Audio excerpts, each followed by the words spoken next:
everybody, and welcome to another Cam show. This is a live and interactive safari, sort of, where we're going to showcase some of the most amazing African wildlife that hopefully will be the first time that you've ever seen before. So if you are new, this is your first time watching the Africam show, let me know. But I'm just waiting for some of the regulars to jump on board. But my name is Taylor McCurdy, and I'm going to be the host for the next 45 minutes. Now, at the moment, we are in a beautiful part of Africa, down in the southwestern section of the continent, in a country called Namibia. And this particular national park is called Etosha. That might ring a bell to some of you. But I see Jack de Boer has jumped on. You said good morning. Jan Powers is here. Hello, hello. And the totally real, not fake Sky Cakes. You've said salute. That was a great name. Everyone can be so creative. We've got Casper's Third Ghost. Hello, hello. We've got MG Leopard Spots.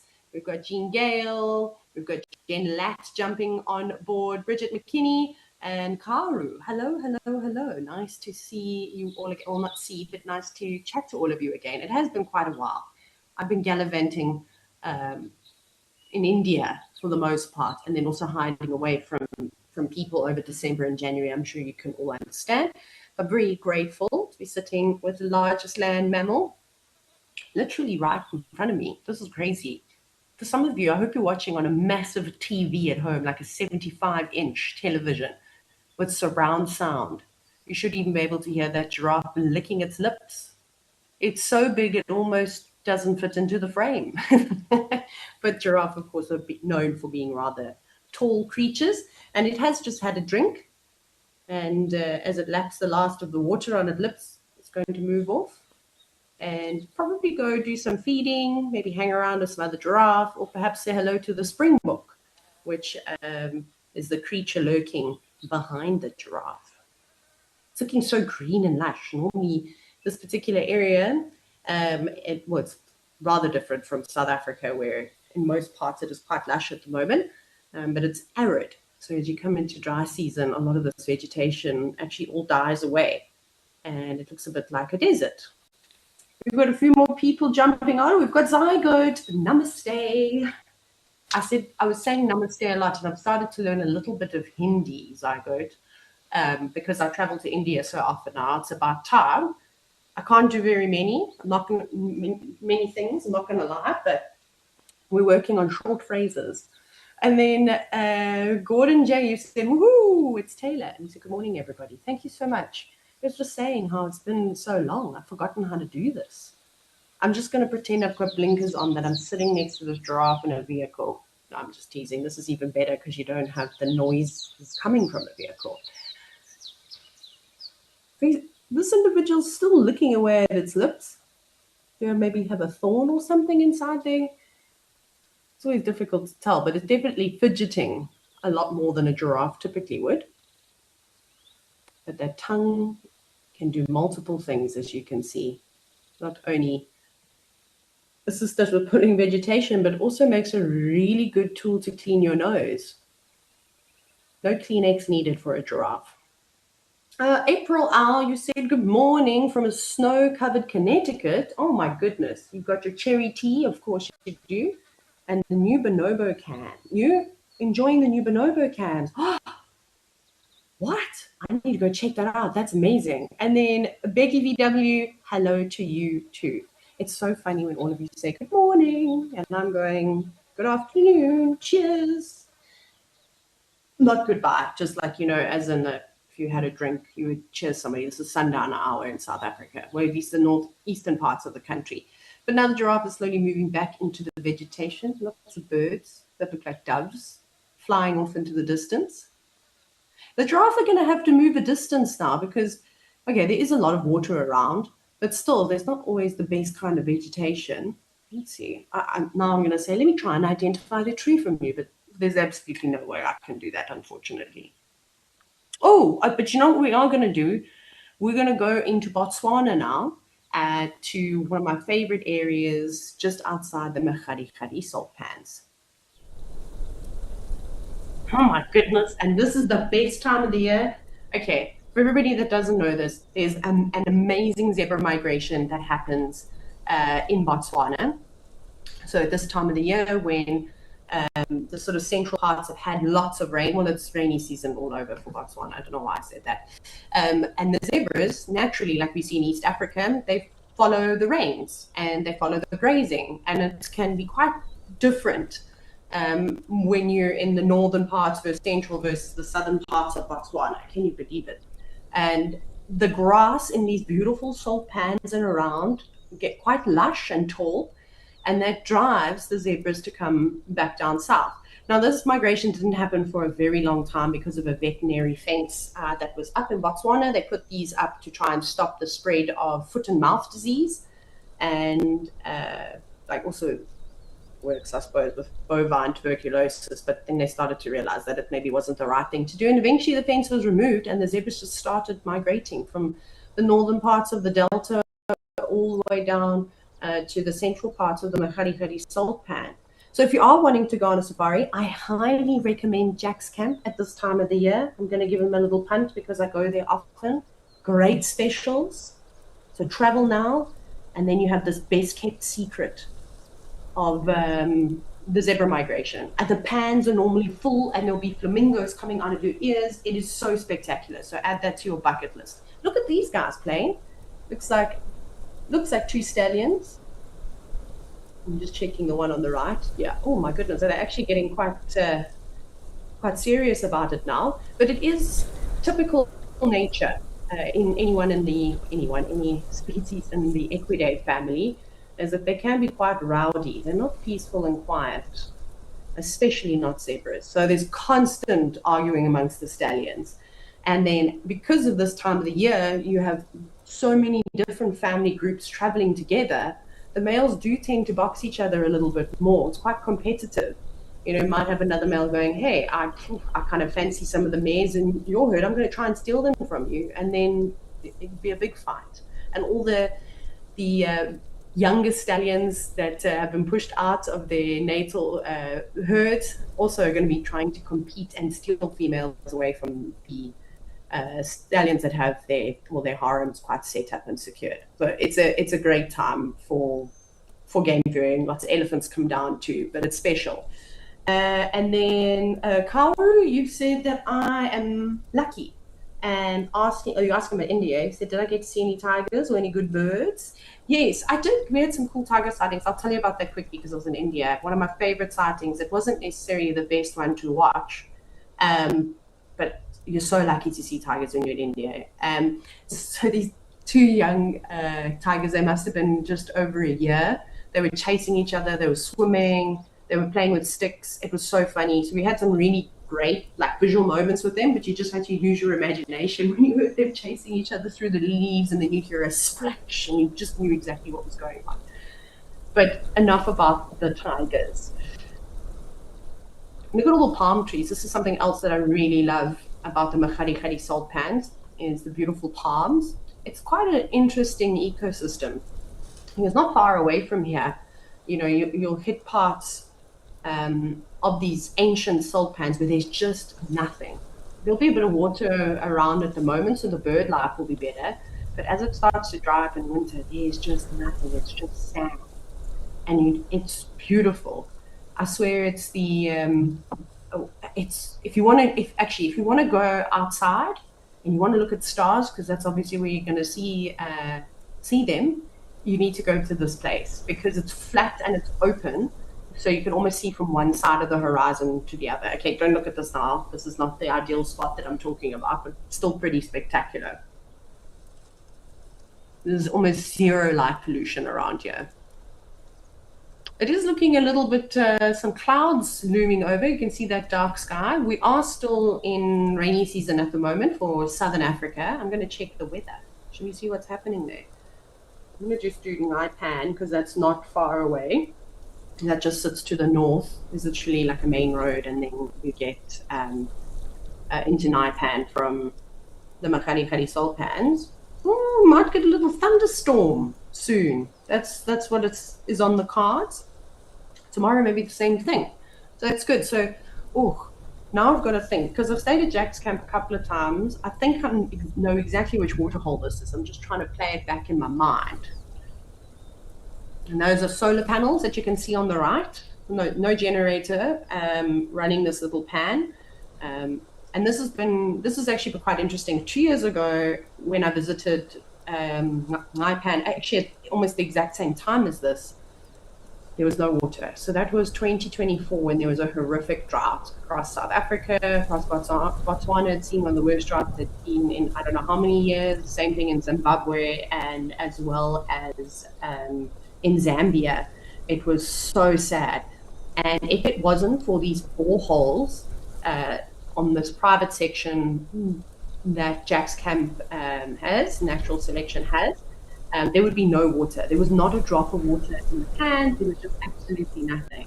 And it was quite interesting to see flying over, because we flew in a helicopter from Naipan in towards Jack's Camp. We pretty much land right outside Jack's Camp. It's really amazing.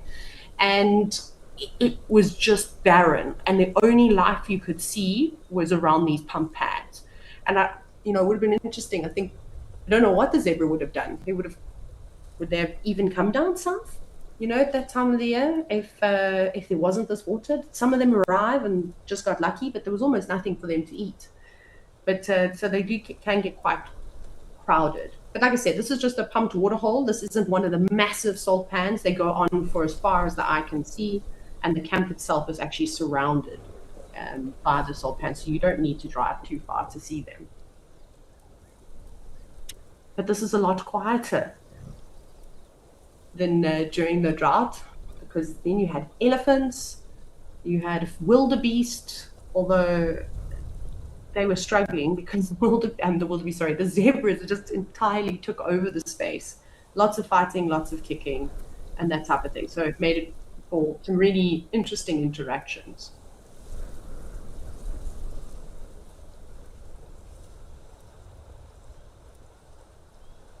Okay, so I think we're going to change it up. We can always come back here to the salt pans of Botswana, but let's head into Kenya now and see what's happening in the Masai Mara.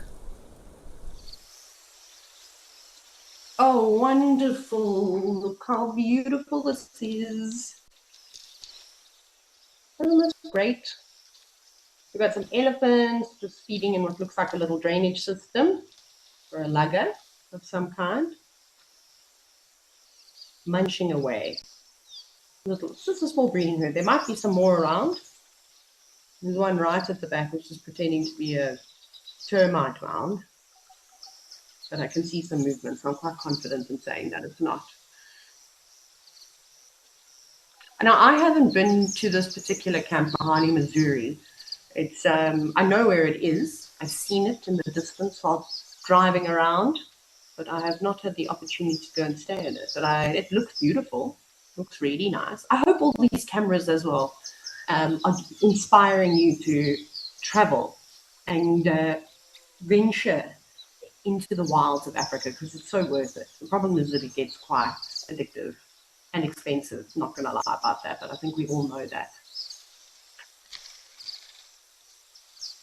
So very different from what the weather situation is like in Southern Africa. In East Africa at the moment, this is part of this season, February and January, all part of the short rains. As you can see, even the grass is cropped down quite a bit. But now starting in going out of March into April and May can be really wet, also April and March, or March and April, should I say. And those are called the long rains. So there's kind of two rainy seasons in East Africa, although I feel like it just rains all the time. But in terms of torrential downpours and the length of those downpours, you're not going to see any of that right now. So again, also a nice secret safari season where it's relatively dry and the crowds aren't around either. Unless you go down to the southern plains of the Serengeti, then it gets a bit busy at this time of the year. I'm also just doing safari tips now to travel. So yeah, I would have been even happier if there's a really big herd of elephants. I haven't spent any time with elephants in the last month and a half, which is quite a wild thing for me to say. I know I'm spoiled and privileged and I never take a day for granted. I did get to see some elephants up in India. However, they were elephants that actually work for the forest department. How's this? So it's gentlemen, they're mahouts, so they have their elephants, and they are basically going on anti-poaching patrols. As far as I understand it, there's only about 20% in Indian parks, tiger reserves, where you can actually drive around. And then if you take that into consideration, how many roads within that 20% that you can drive around in, maybe exploring 2 or 3% of the park, so to see tigers and things like that's pretty difficult. But to try and navigate in terms of anti-poaching, you can't use vehicles, drones won't work, the vegetation is too thick, so they're keeping the art alive and are using elephants for conservation. I just want to let you know that these animals are not being ridden by tourists. It is frowned upon, and they're looked after really well. They even free roam, and they'll go out and find them when it's their turn to work. So I've just been seeing that a lot lately, and I know it's raised some feathers, but it's quite an amazing initiative that they have, and it's all part of their culture, and it's really done respectfully. So there's quite a big cow that's now just crossing the front. Oh, so where I was going with that was I saw those elephants, but there's nothing quite like watching elephants in big groups doing their thing. So I'm really happy to see this lot. And then DNC, hello, you're here. And Tomo, you said, what safari destination has the best weather all year round? Well, that's a tricky one. I'm trying to think where the weather's most stable. I think it depends on your outlook and how you see a safari, because I also look at torrential downpours, and it's spectacular, the thunderstorms and things that come with it. So if we're Mara's tricky because that rain doesn't play. It's insane rain, and it falls out that sky so quickly.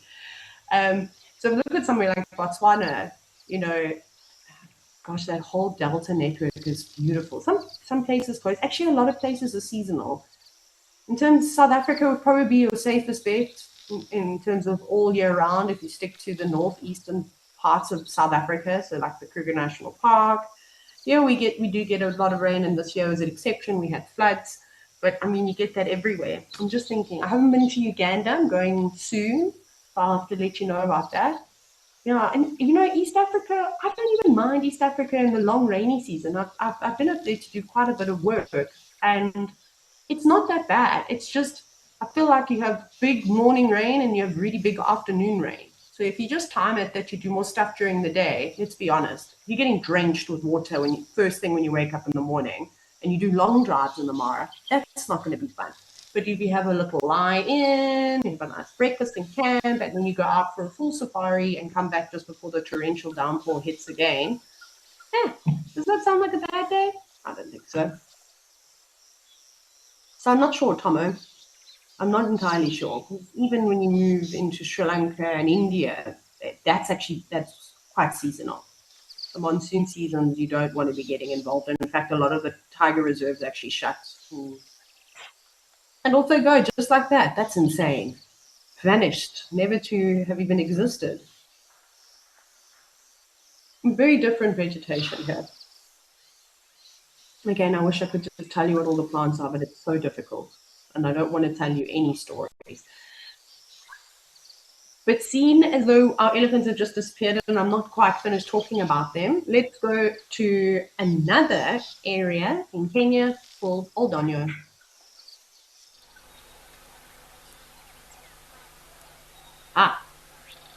There must be something around here. I see loads of birds. It might be tricky for me to see, just pixelated. It's not easy to identify birds, but that looked like a dove that flew. Well, actually, all of them look like doves, the way that they're walking around, not in a straight line. Those white tail feathers, they're sort of edging. I wonder if they maybe aren't ringneck doves. There could also be a couple of other dove species, but I want to say that they're the most common. Okay, there was an elephant here, and you can see its dung. There's its dung on the left. So there was an elephant that's incredibly fresh. And the reason how I know that it is fresh, we will go back to it in a moment, is because of how green it was. Hi, doves. There you can see, look at me, a professional birder I am. Those are ringneck doves. Ha ha! I have to tell you, my mom is sneaking around because I'm at my parents' house because they have stable internet. So I'm sitting here. What's the time? I just have to take this. It's funny, 4:20 in the afternoon. And I did ask my mom to get me a Red Bull from the shops. Did she not bring me? I've never seen one in this size in my life. I'm not going to drink it now, but I'll be drinking it for the next 2 weeks. Anyways, I don't consume lots of energy drinks, but I just had to tell somebody, and all of you have that. Yeah, all these doves just coming down to have a little drink now. There's lots of little insects flying around, a couple of butterflies, lots of other things too. But they are also a bit on the nervous side, coming down to the water's edge. Not that we've seen crocodiles in there. Lisa Hoffman, you've said good morning, and that you're not usually up at 6 a.m., but you're glad to catch me now. Lisa, don't say things like that to me on a Tuesday afternoon. Thank you very much. That's very kind of you to say. My dog has been looking at me like I am the worst person in the whole wide world. So it's really nice to get that affirmation. Thank you, Lisa. I can't tell you how your pet can make you feel horrible. I'm sure you're all nodding going, yep.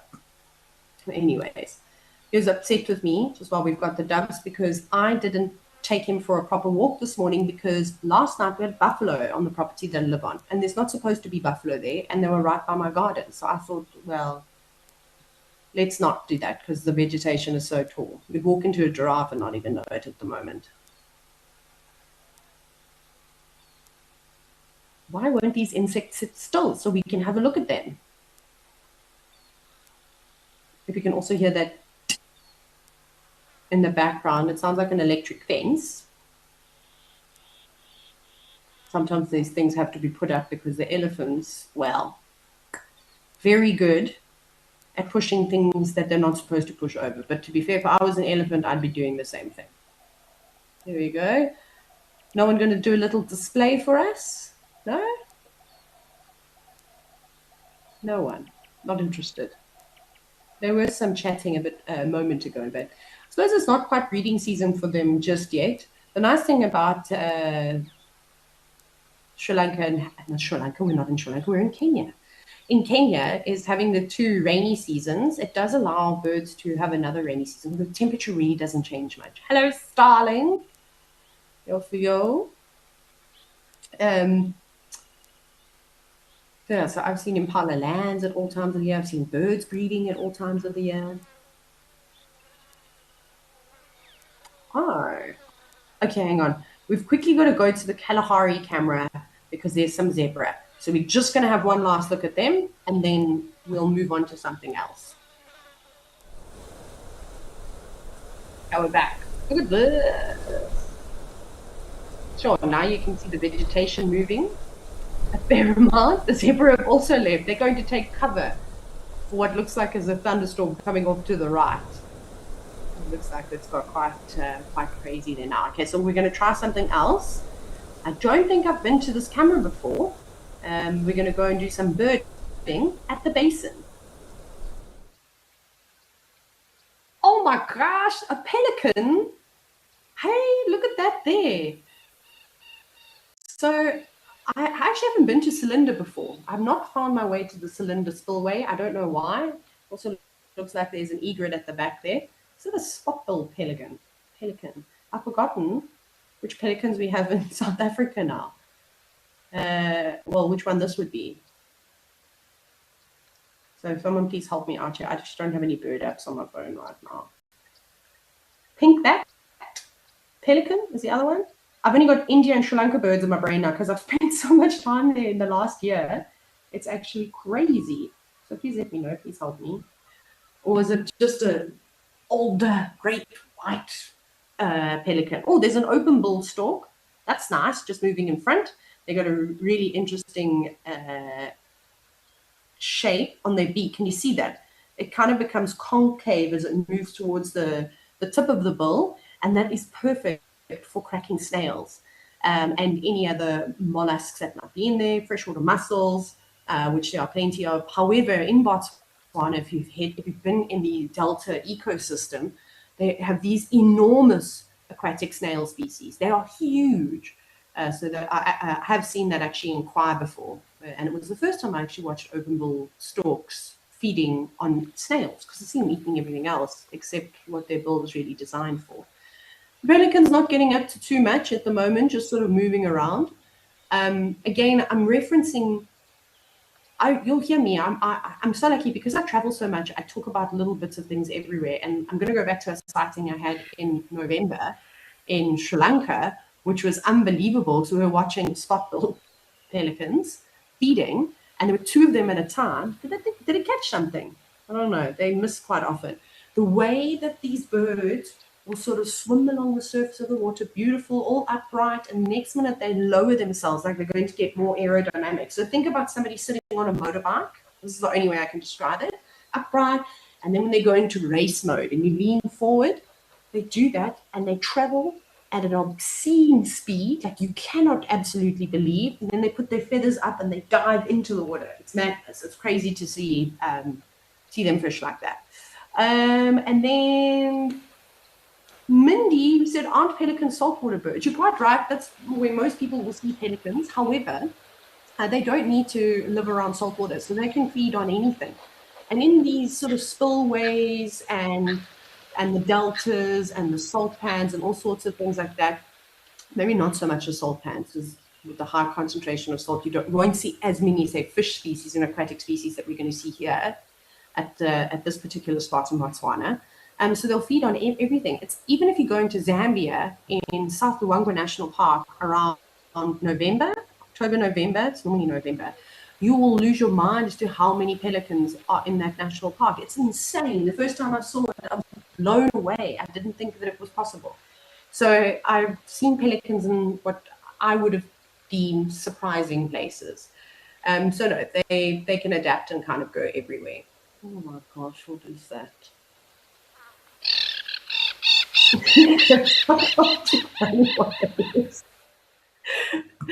It's a lecture. Thank you. So Kirsten is directing the show, and sometimes on my site just old hood spread. It's quite tricky to see, and it's just our internet is always a disaster.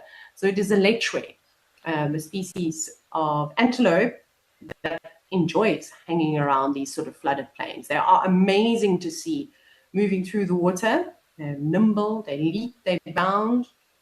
But obviously there's not lots of rain around, they do spend time out in the open, just grassy areas. But they are a beautiful creature.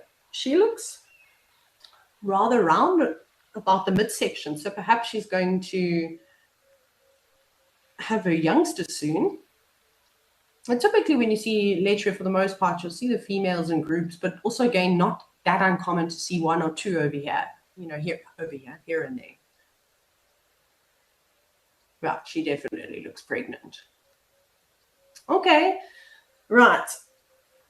Where are we going next? Oh, okay. Let's go see some more elephants, but of a different color. Yeah, the red elephants of Tau. So this is in Madikwe. This is such a fantastic waterhole. It's always busy. Why? It's dry. Huh. Or is it just because we zoomed out? Oh, we're in that one corner. Sorry, hang on. I for a moment I panicked and I was like, where's the water gone? But then I realized we're in that top left-hand corner of the waterhole. It's quite a distance away from where the camera actually is. And a grey heron just sitting very quietly, hoping to not be disturbed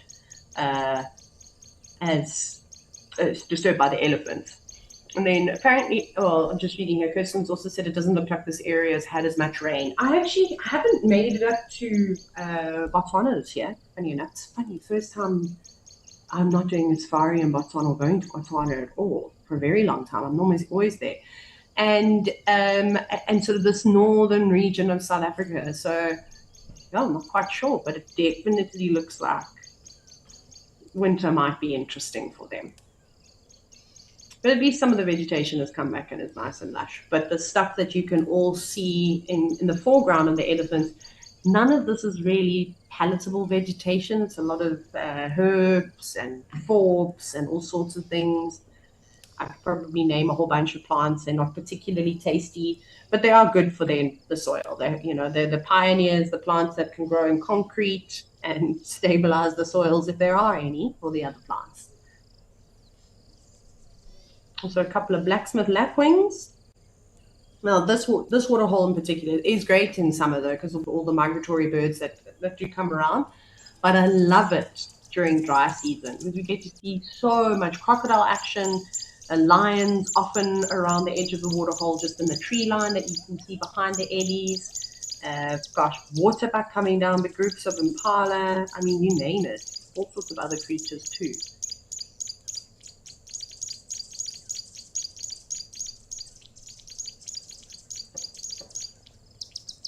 Now they're just moving off.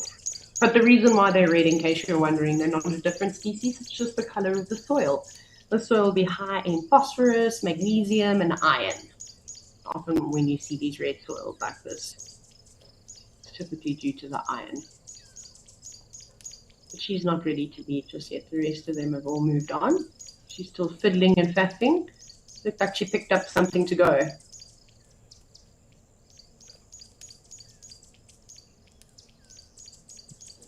Jack DeBoer, you said, what an amazing color. You said you love seeing these animals in such a rare form. Absolutely. It's a starking contrast. That would make for the most unbelievable photo. If you actually, okay, it'd be difficult now to say elephants are going to walk out of frame, but to frame this, I would have a really wide lens on and try and get some of the sky, the top of the mountain, and then the eddies in the foreground. And you'd think that they would get lost in a shot like this, but with that dark red contrast against the green would be spectacular, especially if there was a bright blue sky. You also don't realize how big this ridge is until you see elephants standing below it. Mindy, you said that you can't believe how well they're covered with soil. If someone had never seen an elephant before, they would swear they were brown. 100%. You're absolutely spot on. I think you could understand when they see elephants that have been frolicking about in grey dust, grey soil, sorry, why they would think that they're definitely different species. It's funny, some elephants are really good at coating themselves thoroughly with whatever color of mud, and you get others that don't seem to be doing very well, and they just sort of fill splotches of the mud. And then Carl, you said there is a very busy tawny flank prunier. Yes, you're quite right. That's the bird that's chirping. Kind of sounds like it's sitting right above the camera. Sounds like there's more than one individual there. Just chatting, also competing with the crickets by the sounds of it, or grasshoppers. But a lot of the birds are getting ready to head back now. Some have already started going, only by April. Most of the migratory birds have packed their bags and gone home.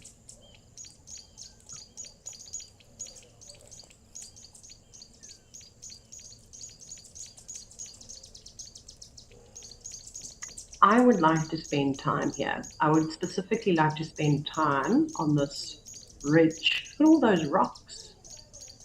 Yeah, imagine all the little reptiles and things that will be lurking about there on a nice warm day. Ooh. I would probably also have to dust bathe in the red soil like the elephants, and no one would see me. I'd be invisible. You could play a game of Where's Taylor on the show. That would be fun. Just saying, Kirsten. Maybe you can make that happen.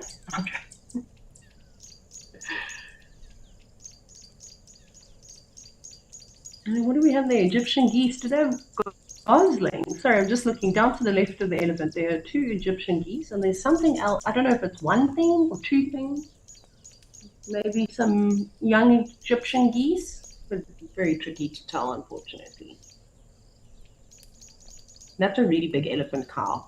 Look at the size of her body. You don't often see elephant cows this large. They're around, and there are a few of them.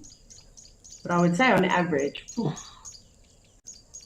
not quite, no, maybe like 3/4 of her size. But she's a big girl. And there's another elephant to the left.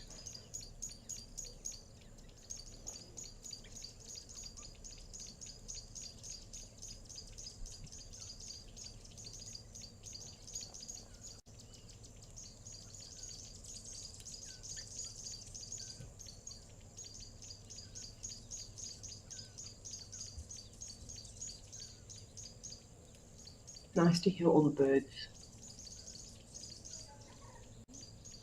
It's rather hot in Hoedspruit, so I am not sitting with any of the windows open, so I can't hear anything outside. This time of the day, it's typically the hornbills that are knocking on the window.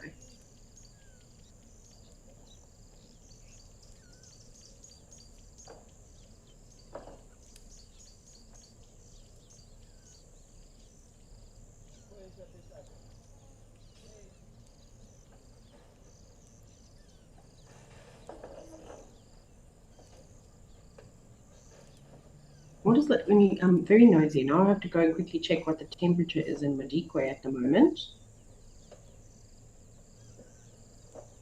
Australia needs. Oh, it's cooler than what we're experiencing in Hoedspruit. That's so interesting. Oh, they're also forecasting rain for Madikwe today, later this afternoon. Maybe about 7 mils of rain. That'll be good for them. That's really good. Yeah, it looks like some rain is building. The humidity seems to be quite high, so that's good for them. Whereas I don't think we're going to be getting rain for a while. Having a look. No, we haven't got anything forecasted. We have had an obscene amount of rain a few weeks ago. And I think everyone will be happy if it just holds out for a little bit longer. Okay, now we're going to head to South Africa. We are in South Africa now, but we're going to head to the low veld in South Africa, and we're going to check out a little croc and a terrapin at Naledi Dam.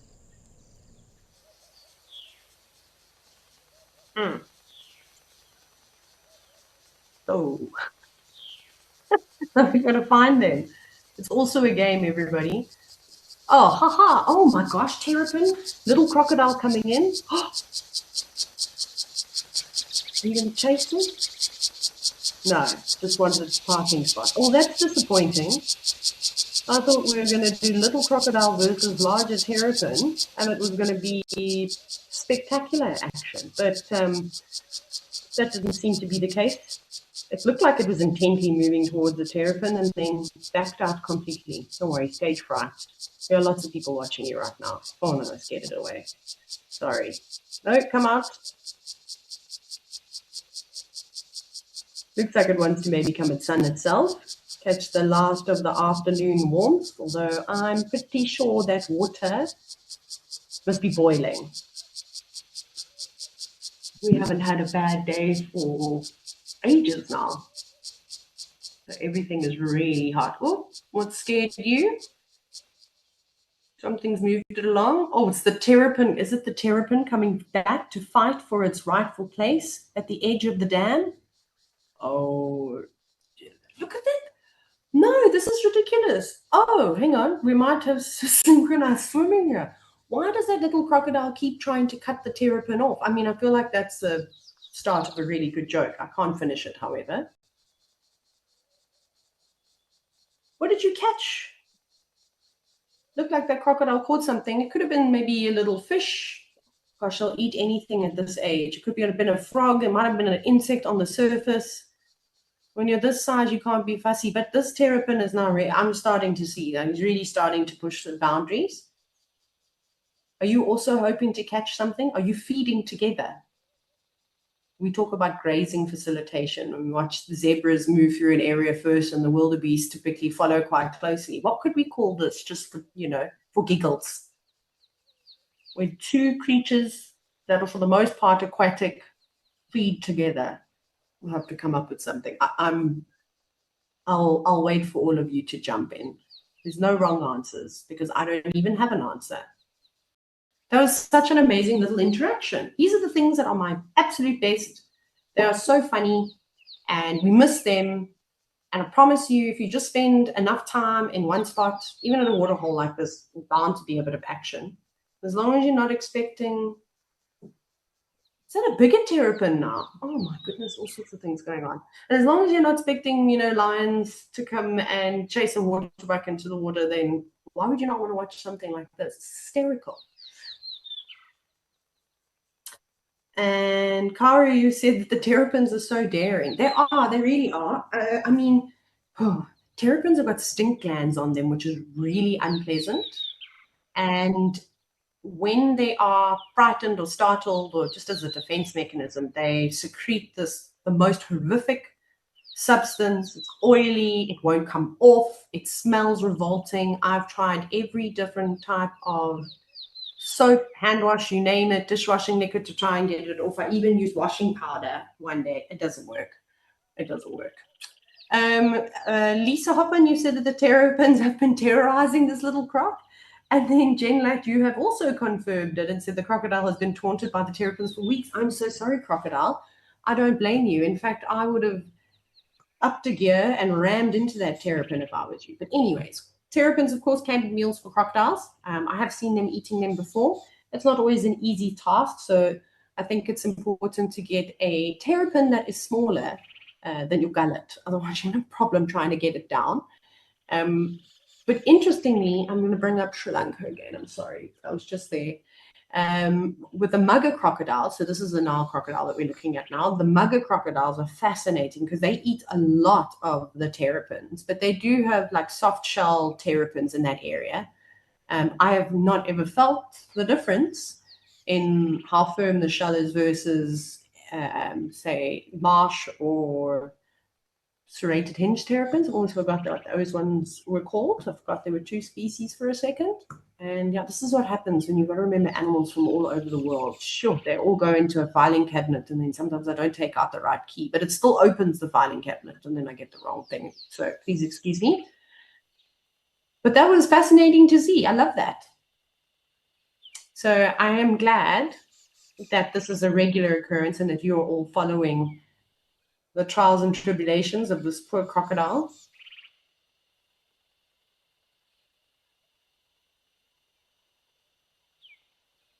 Yeah, where are you going?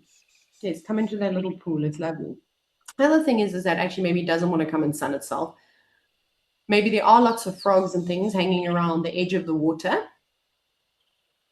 And by slowly moving in, I mean, if you flush a frog into an area like this, it's going to end up against the mud.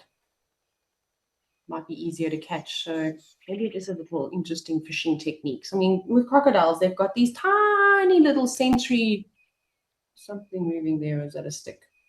They've got these tiny little pit sensors almost around their jaw, and that can feel the tiniest of vibrations. Even though the water is super murky, it's not going to be their primary sense in looking for prey. They're going to be relying on vibrations, just how a lot of birds do the same thing by using their feet. Wait, you see?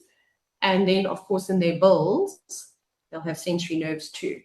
So it just zooted off to the left. Where have you gone? Oh my gosh, it's still zooming. Come back, little croc. Oh yes, this is a much better spot to find fish and frogs in all that grassy area. Well done.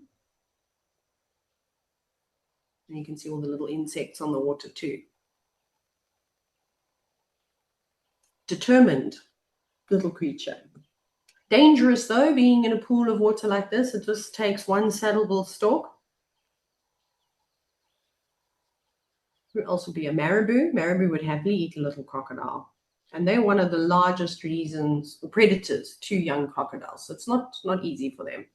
So I was happy to see that there is some nice vegetation, some long grass around Naledi, that if this crocodile does need to move it can do so. Ooh, can you imagine even a martial eagle? I wouldn't put past them. They snatch water monitor or monitor lizards always.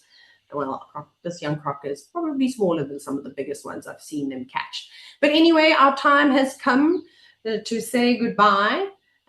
However, I will be back on Thursday for the Wild Moments show with Yapi, who's a good friend of mine. So I'd love it if you could join us then. Otherwise, from myself and the Africam team, thank you so much for joining, and we'll see you on Thursday. Bye. A second.